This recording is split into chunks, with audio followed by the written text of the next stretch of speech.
Detaje të reja kanë dalë në dritë lidhur me operacionin e koduar Puzzle, zhvilluar nga Policia e Shtetit pas një hetimi disa mujor, që ka çuar në goditjen e një rjeti kriminal të trafikut të armëve të zjarit. Gjatë kësaj periudhe hetimore, janë identifikuar 12 shtetas të përfshirë në trafikun e armëve, kryesisht nga Kosova drejt Tiranës. Deri më tani, janë arrestuar 10 prej tyre, konkretisht Emirel Tusha, Leandro Agjiej, Fabricio Berberi, Ricardo Ajdaraj, Visar Murati, Kevin Faruku, Geraldo Muraj, Adriano Sheu, Altin Pajaziti dhe Kadri Prushi. Mësohet se grupi trafikonte armë në sasi të vogla duke përdorur vetura për të kaluar kufirin. Armët nuk vinin vetëm nga Kosova, pasi grupi kishte baza dhe brenda territorit shqiptar. Një prej tyre është zbuluar nga policia në Burel.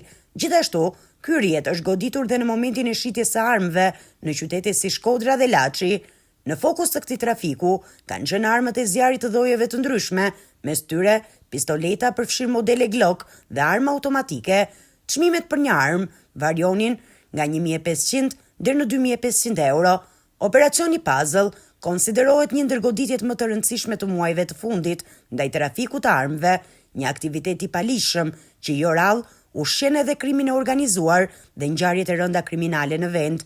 Hetimet vijojnë për kapjen e 2 personave të tjerë ende në kërkim.